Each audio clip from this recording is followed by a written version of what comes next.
Damu ya Yesu husafisha kabisa.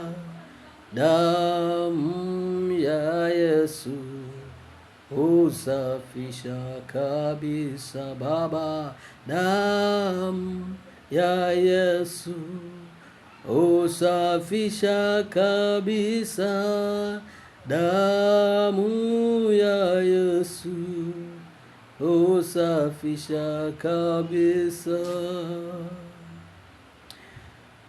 Damu ya Yesu inasafisha.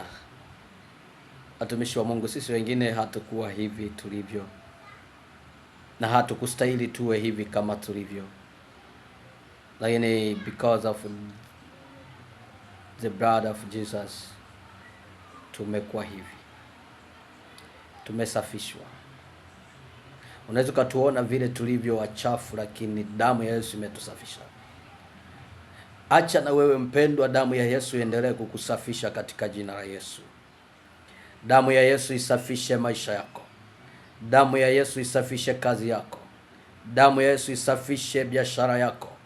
Damu ya Yesu isafishe vitu vyako vyote katika jina la Yesu. Na huu ni mwezi wa 5. Uwe ni mwezi wa baraka na neema juu yako. Vyote ambavyo vingine vimechafuliwa, maneno ya watu yamechafua, vitu vya watu vimefanya vitu vyako vichafuke, damu ya Yesu ingilie kati, ikusafishe katika jina la Yesu. Ikusafishe, isafishe vitu vyako, isafishe kazi yako, isafishe biashara yako, isafishe vitu vyako katika jina la Yesu Kristo wa Nazareth. Wale waliokazana kuchafua vitu vyako wakuone ukinawiri, wakuone ukistawi. Wale waliochafua vitu vyako wakasema tumeshamaliza, wakasema tumechafua CV yake, wakasema tumechafua ndoto yake, wakasema tumechafua ofisi yake, wakasema tumechafua cheo chake, wakuone ukisafishwa, wakuone uking'ara katika jina la Yesu Kristo wa Nazareth. Ninakusalimu katika jina la Yesu Kristo wa Nazareth. Baba, asante kwa ajili ya mtumwa wako huyu. Endelea kumsafisha na kumtunza, endelea kumlinda, endelea kumuonekania katika maisha yake katika jina la Yesu Kristo wa Nazareth, Mungu aliye hai. Damu ya Yesu ikufunike, damu ya Yesu ikutunze, mtumishi wa Mungu. Ninakutakia baraka njema ndani ya majira haya na ndani ya mchana huu na ndani ya wakati huu.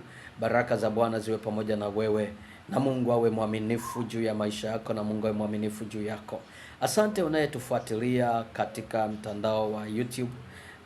Endelea kushare, kulike na kucomment, lakini pia usisahau kusubscribe ili uendelee kuwa ndugu yetu, pia mwanafamilia wetu.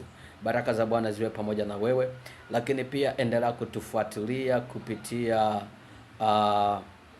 mitandao mingine ya kijamii. Instagram unaweza kutukuta, lakini pia Facebook unaweza kutukuta kwa jina la Subiri Kandonga. Subiri Kandonga utatupata pia. Kuna mahubiri mengi huko, kuna vitu vingi sana tumeviachilia huko. Baraka za Bwana ziwe pamoja na wewe, na Mungu akutunze, na Mungu akuonekanie. Be blessed. Amen.